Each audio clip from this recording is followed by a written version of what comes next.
my blood, with every breath in my lungs. Won't stop until I'm phenomenal.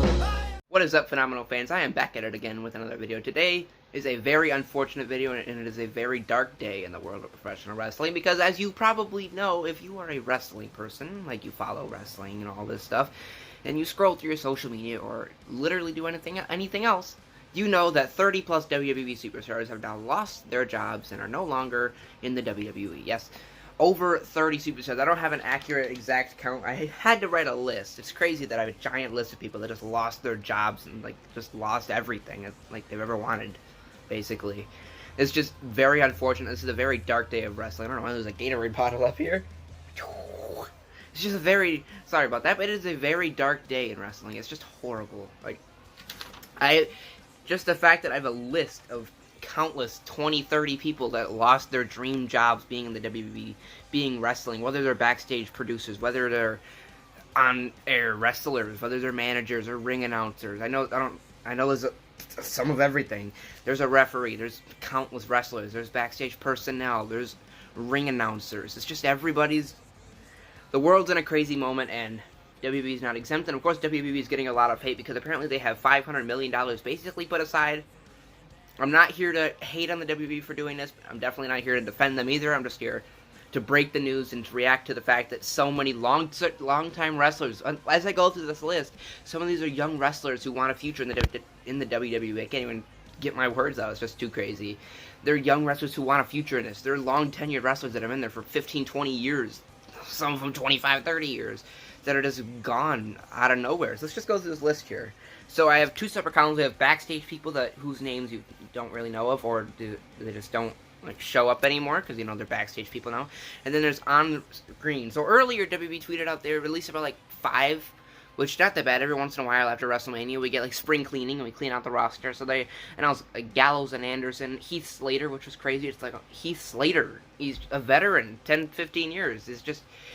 He's an inaugural SmackDown Tag Champion, former Tag Team Champion as part of the Nexus, but other than that, he hasn't done anything. He's the third member of 3MB. He's got to fulfill the prophecy and win the WWE title, but he's gone now.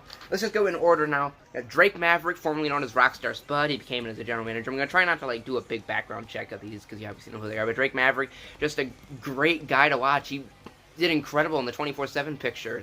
Incredible. Even though he wasn't on for more than 5 minutes an episode, he just maximize his time. It was just hilarious watching him and R-Truth in those 24/7 segments. Kurt Hawkins, this is his second stint, and he's just a great guy to watch. He's not the best in the ring. He's obviously not a main event caliber guy, but he's just a great talent. He can provide a lot of information to the locker room. He can be there, and plus, he's a veteran of the game that still is good. Anderson and Gallows, this is probably one of, at the time, it was the most shocking one. Anderson and Gallows, it's former 2-time tag team champions. They won the best tag team in the world trophy, the very important trophy that everybody cares about. And they're part of the OC. They just had a WrestleMania main event feud with The Undertaker, for crying out loud. And now just 2 weeks almost later, they're gone. They're released. So the OC is split up. They're done. Styles and Gallows and Anderson will probably never ever be able to wrestle again, because Styles is going to be retiring after this contract's up. Again, like I said, Heath Slater, he's been there for 10, 15 years. Gone. It's crazy. Aiden English is another guy that is just underutilized. Not that he was the best in the ring, but he's just great on the mic. He was good with the vaudevillains. He was incredible with the Rusev stuff. He went on to become 205 Live commentator. He just whatever role he's put into, he does his job nice. And he's released. Eric Young, he's a veteran. He, of course, came into NXT 2016, was it? With Sanity. He didn't come with Sanity, but 2016, 2017, a little bit of 2018. Had Sanity in NXT. Sanity went to the main roster. It's criminally underutilized. Sanity broke up in all sorts of directions. Nikki Cross stayed in NXT once they originally were called up. Now Alexander Wolf's in NXT UK. Killian Dane's in NXT. Nikki Cross is on SmackDown. Eric Young was on Raw. He barely even was on Raw. He's thrown in a main event. So Eric Young released. I don't want to discuss, because the video is starting to get a little bit long. It's only going to get longer. EC3, probably the most underutilized guy on this list. Back then, Derek Bateman was, let's be honest, a piece of crap. Derek Bateman wasn't entertaining, but he went out. He got released in 2013, I think it was. He went out. He went to TNA, Impact, whatever you want to call it. Made a name for himself as EC3, became world champion. Just incredible on the mic. He's a great in-ring performer. He's not the best by a mile. but he's just an incredible in-ring. He's just an all-around talent. He's got the look. He's incredible on the mic. His promos, you're just glued to the screen when he's cutting a good promo like he did in TNA. His in-ring work is great as well. His job to, like, I will even talk about his entrance. Watch his debut entrance in NXT when he does the EC3. I don't know if I got those right, but when he lights up the Titantron with his name, he puts so much enthusiasm into it because he's like this. It's just his character does that, and then he's on main event and it's just EC3, let me leave. It's just horrible to watch that. So he's one of those guys that's almost a good thing he's released. I don't want to say it's good for any of these guys because they're losing their job and it's at the worst possible time they can have this happen, and then they got to put food on their families' tables and all this stuff, but. So EC3 gone. Lio Rush, of course, I'm kind of not surprised at this one. If they're going to release people, they're going to want to release people that have, like, backstage heat. I heard he had backstage heat. He left. He, helped himself out a little bit. Returned to NXT, became Cruiserweight Champion. Of course, he was a manager with Bobby Lashley before, but and one of the best Cruiserweight wrestlers in the world, without a doubt, and he's gone. I'm sorry for looking at that on my notes, but there's way too many wrestlers that are just released, and we're not even halfway through the list. Kurt Angle, of course, he's retired. Doesn't appear that much on screen, mainly is backstage, but still appears on screen a lot. But he's gone. He's one of them guys, also for the backstage producers, they're not necessarily released like they're gone for good. Apparently, their contract, was where they can come back after all the situation was held. Hopefully, some of the superstars could just, get re-signed. Some of the guys I want to see in WWE, some of them should go off like EC3, like Eric Young. But Gallows and Anderson, they push Gallows and Anderson. Yeah, there's a little bit of time where they didn't use them, but they've been using them. They're former tag champions. They beat the Viking Raiders for the first time. They're with the OC. There's just... Anyway, Sarah Logan was just on Raw this Monday. She got squashed. She's a great talent. It's just the little bit we see from her, she's good. Yeah, she's not the best. She's not the best on the mic, but when we see her, she doesn't do anything wrong. And then we just saw her on Raw. She was in like that 30-second match with Shayna Baszler where she got her arm broken in. And then now she's released. Just crazy. Mike Chioda, this one's hard. I did my research. I was watching the Cultaholic live stream with Adam Pacitti. He was talking about all the releases. Mike Chioda spent about 31 years. He made his referee debut back in 1989. And he's probably my all-time favorite referee. Yes, I have an all-time favorite referee. And just 31 years of dedication. And he's just, gone. It's horrible. I hope Mike Chioda's one of the guys that comes back. He deserves to be the first referee. Correct me if I'm wrong, but the first and only referee to be in the Hall of Fame, for sure. Primo and Epico, the Colognes, not surprised there. Not that it's a horrible one, but Colognes have been severely not used at all. The only thing I remember them doing noteworthy is 2011, 2012. They're the tag champions. I don't know if that video just glitched out. I'm sorry. I just saw it glitch out a little bit. I hope it didn't glitch out. But Primo and Epico, Eric Rowan, that one's a kind of shocker because he's been heavily featured on Raw. Yeah, he hasn't been featured that much since obviously the whole spider in the cage, amazing storyline. But he's been featured on Raw. He was great with the Wyatts. He was great with the Bludgeon Brothers.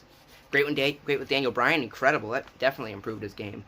Mike and Maria Kanellis, they just recently re-signed. They were complaining about wanting to leave, and then they re-signed, and now they're gone, which is very unfortunate. Again, some of these people put, messages on Twitter. Mike Kanellis did an incredible message on Twitter. If you haven't seen that, go watch it on Twitter. It's incredible.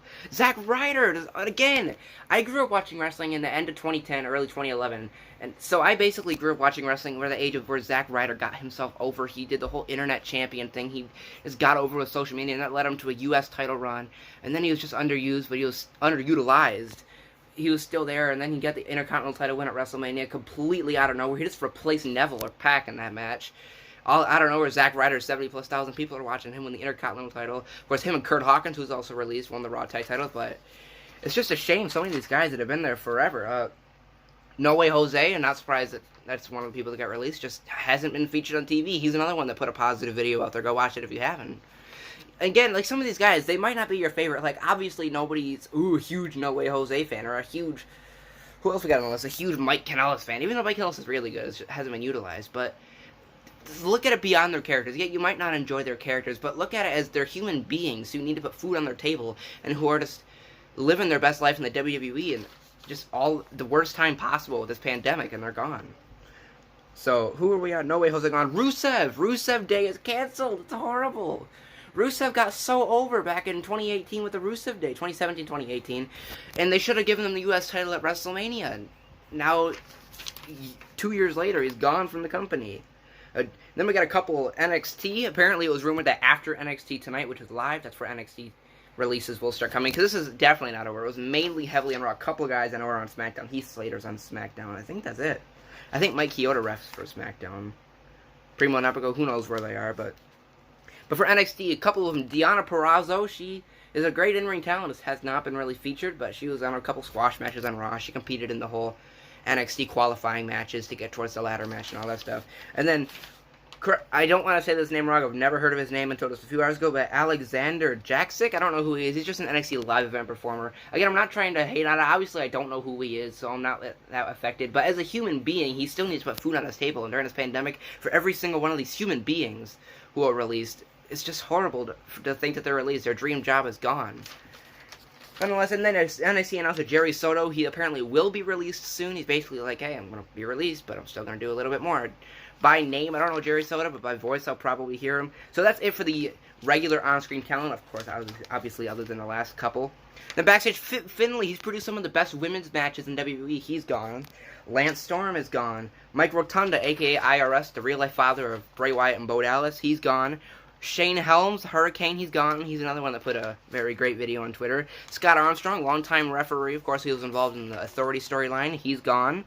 Pat Buck, Sarah Stock, Sean Davari, Billy Kidman. They're all just gone. I don't know if I pronounced the Sarah. I don't really hear of her that much. But still, there's all these backstage producers. They help to make the content great. Even though it's not great all the time, they help to, of course, like Fit Finlay, Billy Kidman, Shane Helms, they're just incredible guys to work with backstage, and they're gone, and it's not going to end. It's mainly focused on Raw, but I can imagine that after NXT tonight, some more NXT will be announced, and then SmackDown on Friday. After that, I'm assuming they will be announced, so it's just a dark day in wrestling. I thank you guys for watching. If you liked the video, even though I am sure you did not, because I just spent 12 minutes talking about all these wrestlers that we love to watch, their dreams come to an end, their WWE run coming to an end. But I thank you guys for watching. If you did like the video, of course I'd appreciate it if you smashed the like button, hit the subscribe button, join the army. I thank you guys for watching. Comment down below what you think about what's going on, and I thank you guys for watching. Stay safe, stay home, just stay safe please, just stay home. Peace.